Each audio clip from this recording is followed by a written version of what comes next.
आज का चैप्टर क्या है? वैद्युत धारिता ही आज का चैप्टर है। तो वैद्युत धारिता का मतलब क्या होता है? किसी चालक द्वारा आवेश ग्रहण करने की क्षमता।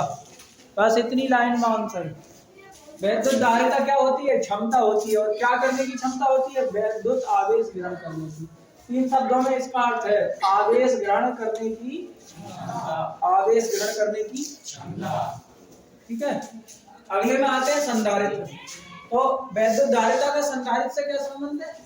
तो वैद्युत धारिता का संधारित्र से संबंध इसलिए कि वैद्युत धारिता का मान बढ़ा देता है संधारित्र। क्या कर देता है ये संधारित्र क्या है? ये युक्ति है। युक्ति का मतलब होता है डिवाइस, कोई ऐसी चीज है जो चालक के जिससे आकार परिवर्तन के बिना, मतलब आकार में कोई परिवर्तन नहीं करना है और फिर भी वैद्युत धारिता क्या करे? वैद्युत धारिता बढ़ाई जा। मतलब जैसे बैटरी मैंने अभी बताया कि 100 एम्पियर की बैटरी है अगर, और उसे 500 एम्पियर का बनाना है तो उसमें संधारित्र लगा दो, आकार बिना बढ़ाए। नहीं तो हम ज्यादा वोल्टेज की बैटरी अगर लेना चाहें, कम वोल्टेज की जो छोटी होती है और ज्यादा वोल्टेज की लोगे तो बैटरी बड़ी हो जाएगी। लेकिन अगर तुम्हें छोटी वाली बैटरी का ही वोल्टेज बढ़ाना है तो उसमें संधारित्र लगा दो। क्या लगा दो? संधारित्र। और संधारित्र का प्रतीक क्या होता है बताओ? ऐसे वाला ये प्रतीक होता है। और किससे दर्शाते हैं संधारित्र को? सी से। किससे? सी से दर्शाते हैं। यहाँ पर लिख सकते हो प्रतीक चिन्ह क्या होता है इसका? प्रतीक चिन्ह अक्षर में सी होता है और वैसे प्रतीक चिन्ह ही है। ठीक है ना? ये दो चीजें और छापो इसके नीचे। देखो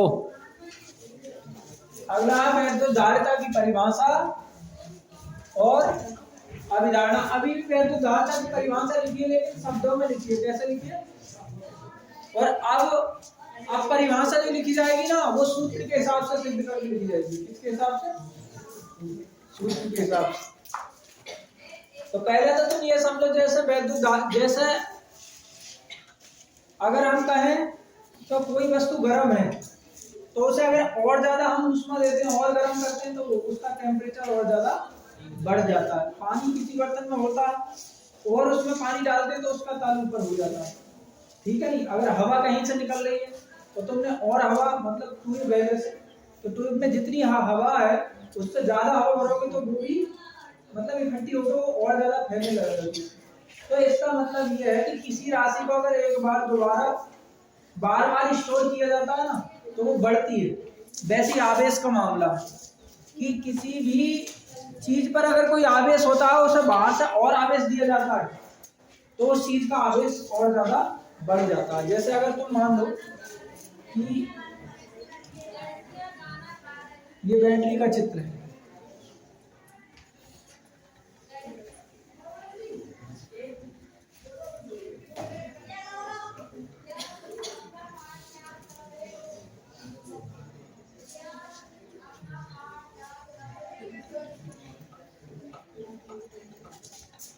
तो अगर इसमें वैद्युत आवेश का मान 100 कूलम है, कितना है?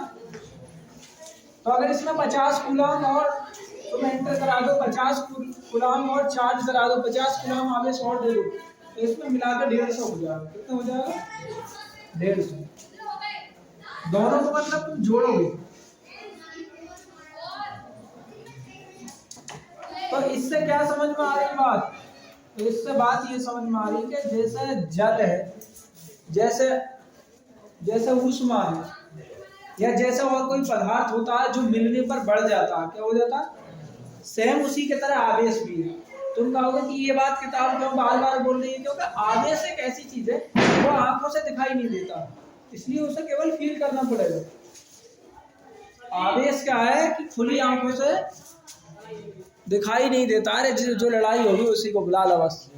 इसके साथ हम ऐसा क्यों कर रहे हैं कि बार बार एग्जाम्पल दे रहे हैं कि जैसे जल में जल डालने पर जल बढ़ जाता है, ऊष्मा में ऊष्मा डालने से ऊष्मा बढ़ जाती है। तो हम वैद्युत मतलब आवेश में एग्जाम्पल ये क्यों दे रहे हैं? क्योंकि वैद्युत आवेश दिखाई नहीं देता तो उसे ऐसे ही समझाया जा सकता है, दूसरी चीज को ही समझाया जा सकता है। जैसे अगर हवा दिखाई नहीं दे रही है, ठीक है नहीं, तो कोई कहने लगा कि हवा में पावर कैसा होती है तो तुम ऐसे ही बताओ कि जैसा अगर मैं तुझे धकेलता हूँ तो तू पीछे हटेगा, वैसे हवा धकेलती तो हम पीछे हटते। तो वो एग्जाम्पल लीजिए, तुलना करें दोनों। तो ऐसी वैद्युत आवेश का मामला, वैद्युत आवेश दिखाई नहीं देता है, लेकिन जैसे जल है, जैसे मान लो अगर इसे टब मारे और इसमें जल डाले तो जल धीरे धीरे बढ़ता जाएगा।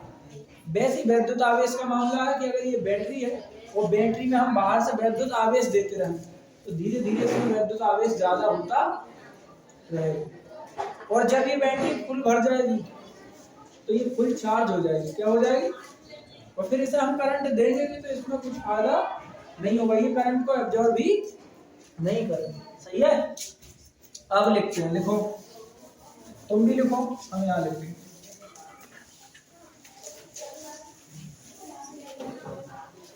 देखो, जब किसी चालक को आवेश दिया जाता है, जब किसी चालक को आवेश दिया जाता है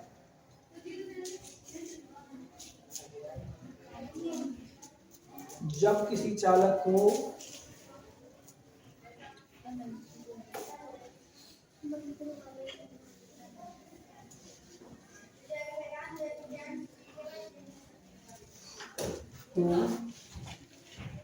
आवेश दिया जाता है,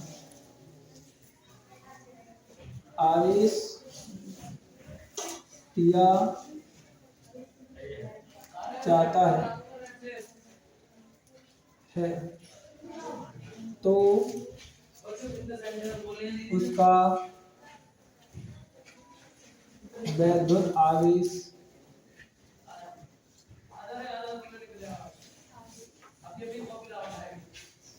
अनुपात में बढ़ता है, अनुपात में बढ़ता है, अनुपात में बढ़ता है यदि आवेश Q देने पर, अच्छा ये वाला वैद्युत आवेश की बेटा विभव, विभव अनुपात में बढ़ता है। फिर नई लाइन में लिखो, स्टार बना के लिखो, माना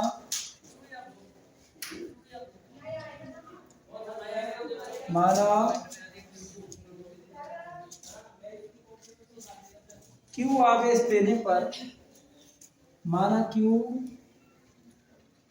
आवेश देने पर विभव में B की वृद्धि होती है, B की वृद्धि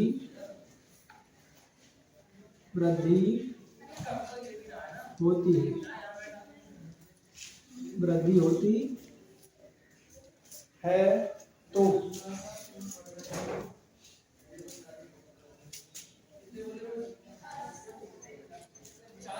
देखो, जैसा Q बढ़ रहा है तो Q के साथ B भी बढ़ रहा है, तो इसका मतलब Q B के समानुपाती है। Q किसके समानुपाती है, B की। अब अगर हम समानुपाती का चिन्ह हटाते हैं तो अपनी तरफ से कोई ना कोई नियतांक, मतलब कोई ना कोई अक्षर लिख देते हैं, लेकिन यहाँ लिखोगे C, क्या लिखोगे, ये हो जाएगा CB, Q बराबर CB। और इसमें सूत्र अगर बनाना है तो C इधर रोक लो, Q अपॉन B। यही संधारित्र का क्या हो गया, धारिता का सूत्र हो गया, Q बराबर B बराबर, तो C बराबर Q अपॉन, ज्यादातर तो ये याद कर जाता है, Q बराबर CB। ये छापो, तुम छापो।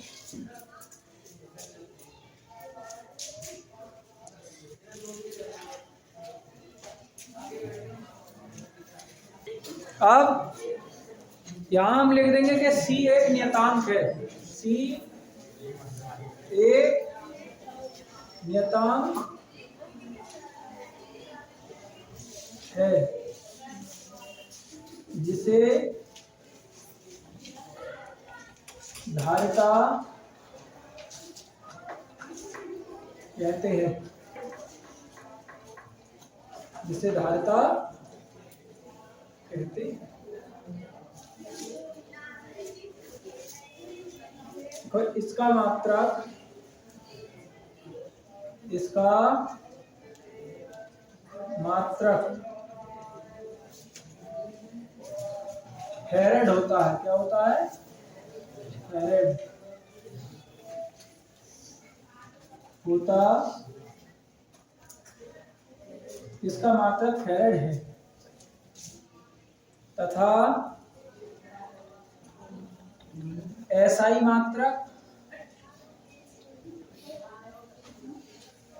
एसआई मात्रक क्या होगा? तो तुम कहोगे सी का मात्रक बराबर, सी का मात्रक बराबर क्यू का मात्रक अपॉन में बी का मात्रक, बी का, तो क्यू का मात्रक क्या होता है? कूलम्ब। और बी का मात्रक क्या होता है? वोल्ट। तो सी का एक मात्रक क्या होता है? सी का मात्रक 1 फेरेड होता है। सी का मात्रक लिख दो फेरेड। अब बताइए फेरेड क्यों लिखा है? फेरेड का हमने इसलिए लिखा है कि फेरेड बराबर कूलम्ब बटे वोल्ट भी होता है। क्या होता है? कूलम्ब प्रति वोल्ट।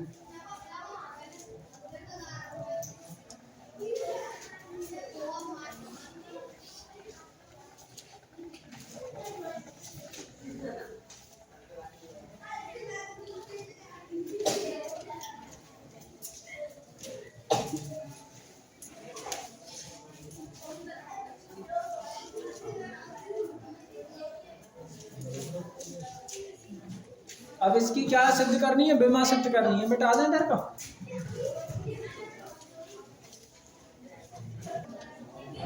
अब क्या लिखना है? वैद्युत धारिता की विमा या डायरेक्ट लिख दो सी की विमा।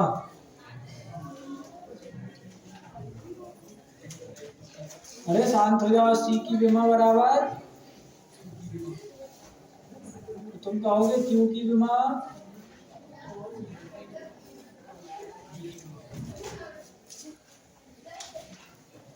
अपॉन में बी की विमा। अब या तो तुम डायरेक्ट लिख सकते हो ऐसे, या फिर इनके सूत्र लिख सकते हो। क्यू बराबर होता है आई टी, क्या होता है? और बी बराबर होता है आई आर, आई से आई कैंसिल, तो टी अपॉन आर की विमा लिखनी है। अब टी की विमा लिखनी है और ऊपर आर की विमा लिखनी है, नीचे आर की विमा लिखनी है, ऊपर टी की। तो टी की विमा कितनी होती है बताओ? टी की विमा होती है कैपिटल टी, और आर की विमा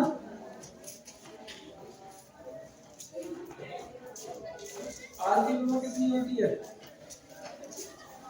अब आर की विमा फिर नहीं मालूम तो फिर वही करना पड़ेगा तुम्हें, बी अपॉन आई करोगे फिर वही। इससे अच्छा तो ऊपर वाली लिख लो,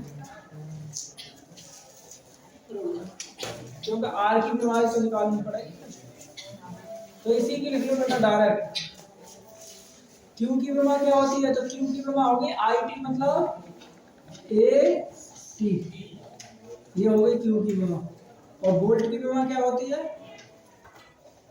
विभव की बताओ।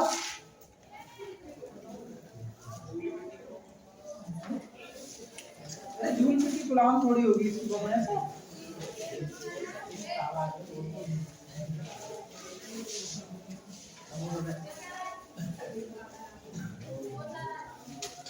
M L minus M L minus 2 T minus 3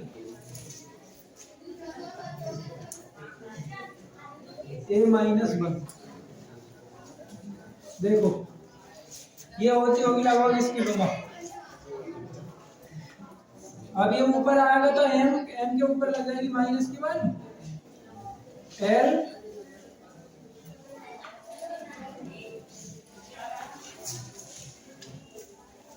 L की +1 होगी नीचे, तो +2, तो ऊपर आएगी -2। ये ऊपर आएगी, कितनी हो जाएगी टी की पावर माइनस प्लस की 4 हो जाएगी। कितनी प्लस की 4, और ए की कितनी हो जाएगी, ए की हो जाएगी। और ये आगे किसकी विमा, सी की विमा, सी की विमा। छापो।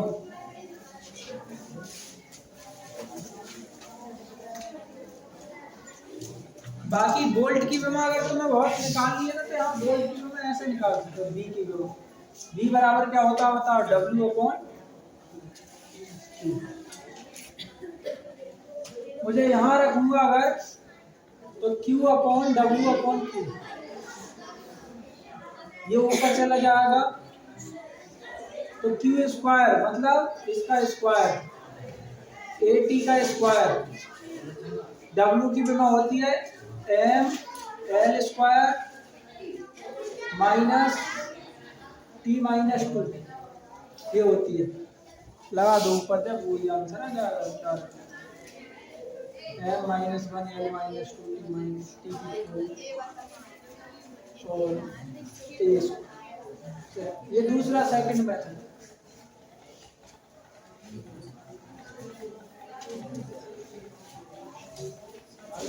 हाँ छापो, दो साइड वाला छाप लो तुम।